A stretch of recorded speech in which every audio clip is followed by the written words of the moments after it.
Hello everyone and welcome.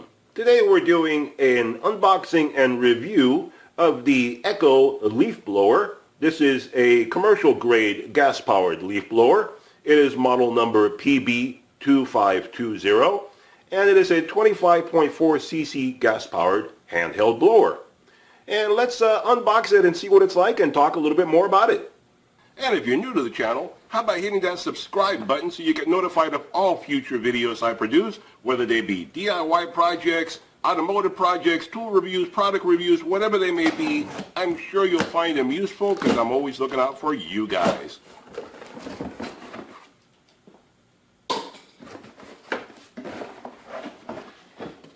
It comes with the tubing that you're going to need. We'll get to that. It brings one container of oil. It is a 2-cycle, so you have to mix the oil and the gas together. Brings the instructions and owner's manual. And the blower. And there's nothing else in here. Except it tells you about the warranty. 2-year commercial, 5-year residential. And let's see. Very simple. Let's take a closer look at it. Okay, so here you have the entire unit, so you can see it in its full glory. And let me get a little closer so you can see a little bit better. But anyway, the weight of this is fairly lightweight, as you can see. It's only about 8 pounds, so it's fairly lightweight as far as blowers go. That's why it's handheld. You don't need to have a backpack. It's not very heavy. Let's see, the depth of the unit, if you look at it this way, it's about 9 inches. The width of the unit, including the tubes, which I haven't attached yet, but I'll do that in a moment, is 37 inches. The height of the unit is about 14 inches. If all this is really important to you or not, I don't know. The gas tank holds 18 ounces of gasoline. The airspeed is 170 miles per hour, and it puts out 453 CFMs. The noise level that this produces is 70 decibels. Which, you know, I really don't care if it's noisy or not. That's irrelevant. You should be wearing ear protection. I wear ear protection when I use these things, and I recommend the same for you. They're very noisy, and if you're going to be using it for a while, you don't want to cause yourself hearing damage. So be sure to use that. It is 2-cycle, like I said previously, so you need to mix the gasoline and oil. The gas tank is right here, translucent, like I said, 18 ounces. And it's a 25.4 cc motor. Getting a little closer, you can see right here is your choke adjustment for more or less getting it started. Your primer bulb is right there. The pull cord assembly is right here. There's your pull cord. You pull it to get it started. Spark plug right there. Easy for maintenance.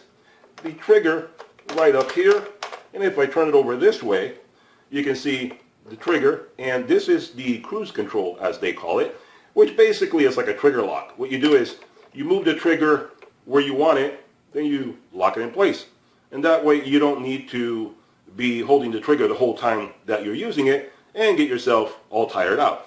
But as you can see, if you want to, you can, let me put my, no, that doesn't help. But you can, you know, use the trigger and feather it, the speed whenever you want to. But the cruise control is there for when you want it as well. And up here on the top, you have the on-off, and that's for, you know, getting it started, shutting it off, etc.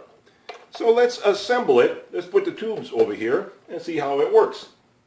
So you start off with the circular tube. Some other models may have different tubes to it, but this one comes with a S-bend on the tube right here. As you can see, it has a weird design to it. They say it's an anti-fatigue tube. I really don't know what difference it makes, but that's the way they made it. And all you do is slip it in. Let's see, which side here? It goes this way. The long slot goes away from you. This side over here, on the side with the black cover, this side has a locking notch to it. The other side does not. So as you can see right there, the locking notch goes on the other side and it snaps in place. There, and it does not come out. Nothing, no problem at all. Stays right where it's supposed to be. That's very easy. And that's one of the things I don't understand. Some people, when I looked this up on the internet, some people were complaining. They gave it bad reviews because they said the tube would fall out. But I'm tugging on it. It will not come out. So I think they put it in the wrong way. They didn't look at the notches. They didn't look at the locking tab right there. And they put it in the wrong way, so it fell out. So, you know, don't give a product a bad review just because you didn't do it right. It's not coming out of there. Okay, so then the other part down here, this secondary tube, again, has slots to it and grooves where basically you slide it in and then turn it to lock it in place. You can see there. Slides in, then you turn it to lock it. And you use these little tabs right here. Don't worry about these guys, just these right here. Ignore this part. So slide it in there, and then turn it. Turn it until you lock it. And there you go. That's not coming out of there either. So that's very, very simple. You turn it until it's really tight, and you're done. So let's see. As you can see right here, now that's what they were saying, 37 inches full length from end to end, including the tubes. So that's your 37 inches right there. So, not very heavy at all. Good, comfortable unit.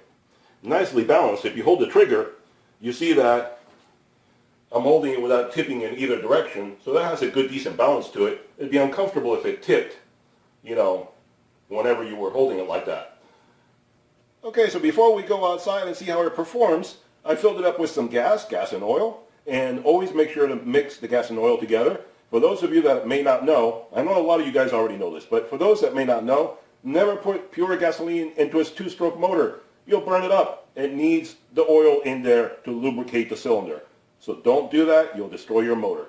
So pump it a few times on the primer bulb up here, set it to full choke, and then give it a couple pulls, see how it wants to start or not. It may start, it may not. If it doesn't, then you move it down to the run position and then start it up. Depends on the temperature of the day and stuff like that, how things are. The colder it is, you'll need more choke. The warmer it is, you need less choke. So let's see what it does. Primer, I already pushed it a couple times. Let's see what it does. All right, move it to full run position.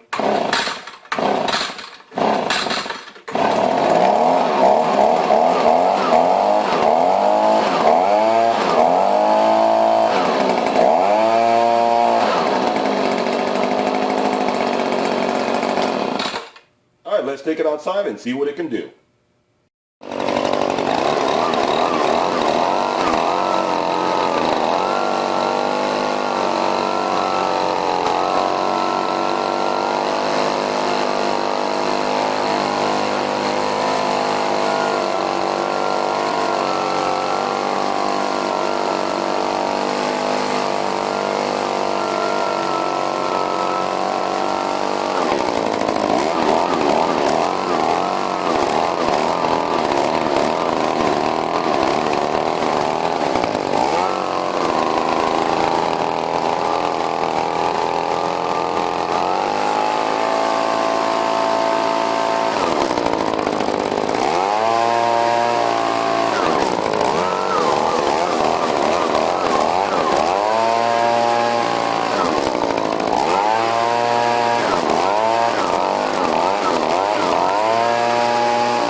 There you go. Here's some final thoughts for you. We, set it up. We ran it. We got it started. We took it outside, blew some leaves around. You saw how it worked. I think it is a very good blower for the money. This cost me $150 at Home Depot. Lowe's, I don't think carries it, but either way, I got it at Home Depot for $150, and it replaced an old Toro that I had, the Toro T25, and I had that Toro for about 15, 16 years until it finally quit working on me. So I got this to replace it, because even though Home Depot carries Toro, they did not have the current Toro blower, gas-powered. For whatever reason, I don't know. They were out of stock and not even available online. So Toro, you should take care of that, because I would have bought it, but since it wasn't there, I got the Echo instead.